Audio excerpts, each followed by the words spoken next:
But first, it's time for our weekly etiquette lesson. Yes, each week you send in your questions about how to behave, and here to answer them this time around is star of stage and screen and song, Anna Kendrick. Oh, hello.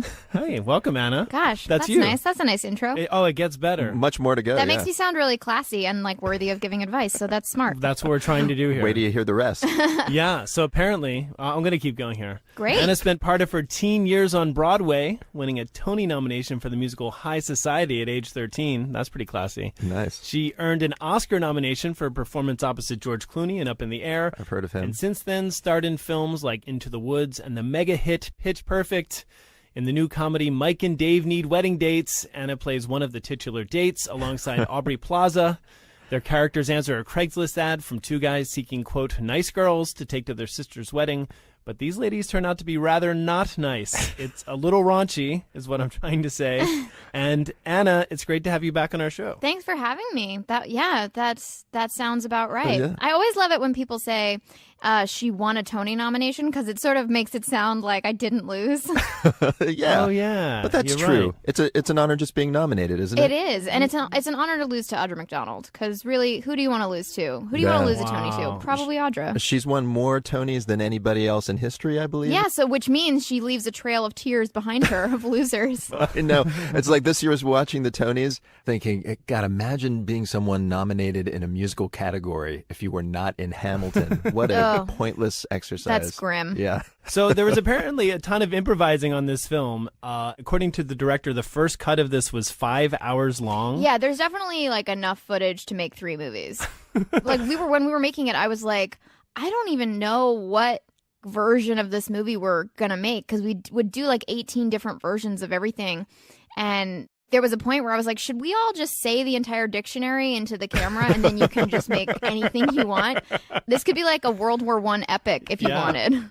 There's definitely stuff that's in the movie that I don't remember doing. It feels like a fever dream. It could be choose your own adventure. You could give people different endings. That's a great idea. New movie. Oh, $1 man. billion idea. That's going to be on the Thank Blu-ray, you. I'm pretty sure. We'll talk after this interview. Do you remember stuff that you were kind of disappointed didn't make it into the film? Well, there's a deleted scene where a pig explodes, which I know, like, Oh, no. just sounds a little over the top, but that got deleted. And the only reason that made me really sad was that was the night that I sort of got too into character and started freaking out at the director, and it's all on camera. And I was like, oh my God, that's going to be the funniest blooper. And they can't put the blooper in for a scene that's not in the movie. Oh. You know, it was like one of those moments where I was like screaming profanity at my director, and he was like, oh my God, you're so funny. But I was like, I'm serious. I will kill you. I will eat your family alive. Why were you yelling at Yeah, him? what prompted your ire? Well, that's the thing. When you're improvising that much, you sort of go crazy. Like, you get in this trance and you're going from 0 to 60 so much that you're like, I'm just going to stay at 60, I guess. And everything I was saying was some horrible, raunchy piece of like vile garbage. So then when I was interacting with normal people, I was like, oh, right, I need to be polite. Take it down a notch. Yeah, let me ask that, because we do ask this of some guests that do specific roles where they play a particularly horrible person. But, was there trouble shifting? It sounds like you were having some trouble shifting your filter. Yeah, well, it was hard to like call my parents on the weekends. I was like, just be cool. Don't talk about don't do it. And the weirdest thing that happened was I was having really serious dreams about like the meaning of life and death and all this stuff. And I was like, I think it's because I'm spending every waking moment in like this zany, raunchy state where like my dreams are like, think about something serious for once. Your dreams are Shakespearean. Yeah, exactly. As a ballast for it. Well, all look, right. It's very clear that we've got just the woman to tell our audience how to behave. Are you ready for these questions? Oh, yeah. Oh, I can't wait. All right, here's the first one. This is from Alistair in the UK. Yes. Alistair writes, I'm going to the wedding of a high school friend, but it's her second wedding, and the first ended after 6 months. Do I shell out for another gift? Does she expect a similarly priced gift this time around? Also of note, I'm getting married next year, and she will be a guest. Wow. Ooh, I mean, come on. I say if you got her a gift already, no, you don't need to get her a Really? gift. She's fine. Like what? What does she need? 2 toasters? Come on. Yeah, I No. agree. It doesn't have to be a toaster, you guys. There are other things. Yeah, but like, what has she done to deserve that thing? Yeah. Come on. But what if this was, she says that the first wedding only lasted 6 months, but that could have been years ago. Maybe she's an older, wiser person now, and it's... So she needs an updated toaster, is what you're saying? I'm still or the not like. sure why that deserves a present. They're giving you a free meal at the wedding. Yeah, but I feel You know like what? I think if you give her a second gift, then I think that she should owe you 2 gifts for your one wedding. Because just There you because go. you got divorced and remarried doesn't mean you've done something to earn 2 gifts. Okay. Well, what if she re-gifts one of the toasters back to Ooh. Alistair? Well, then I yeah. guess you need to burn her house down. Okay, perfect. That's just the polite thing to do. Yeah. There you are, Alistair. Moving on. Our next question comes from Sarah. She sent it to us via Instagram, and she wrote, if I'm in the grocery store and a good song is playing on the PA, is it appropriate to sing along with it?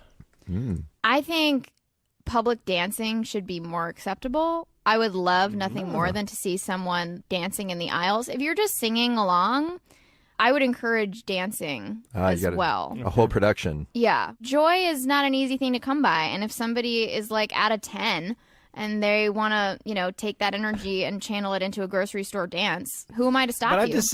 I say if someone's at a 10 and you're at a 6, that could be nice to see a 10 because it brings you to a 7 or 8. I agree. But if you're at a 3 and someone's at a 10, you are really going to drop to a 1. You know what I mean? Because Yeah. it's going to That's true. infuriate you. But if you're at a 3, you kind of enjoy hating. You like, there's a little bit of pleasure in like, this.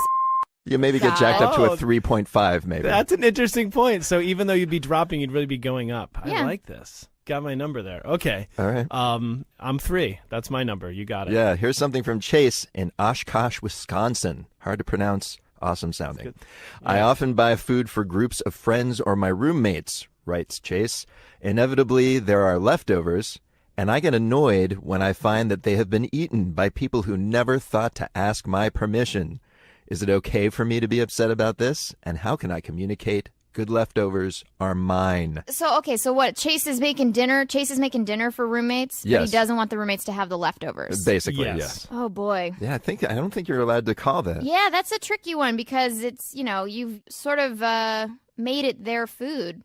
Stop being so Yeah. generous, Chase. Maybe Yeah, that's... I mean, that's pretty much the rule of living with roommates anyways. Unfortunately, you can't be like, well, when I cook it and it's hot, you can have it, but once it's in the fridge, It's changed form somehow. if it's Yeah. roommates, he could like put it in containers and mark it for himself as though he's got OCD or something. Mark them like Monday lunch, Tuesday lunch, so that Yes. they're like, oh, he wants to take that for lunch. Yeah. It's a little passive aggressive, but it could get the job done. But he could backdate it so it looks like it's gone bad because I don't think that would stop a hungry roommate. Yeah, that's true. And so if you acted like, oh, this is from Easter of last year, oh, I'm not Yeah. going to eat this. yeah, and those roommates aren't going to throw that away. Yeah, and just Yeah. count on them having been drunk enough when they first ate it not to remember when it happened. That's right. All right, There you Chase, go. plenty of strategies for you and your weird you giveth and taketh away with your food. It's confusing. Yes, but thank you for writing. And Anna Kendrick, thank you for telling our audience how to behave. Oh, my pleasure. I'm glad that we really helped some people out and changed some lives today.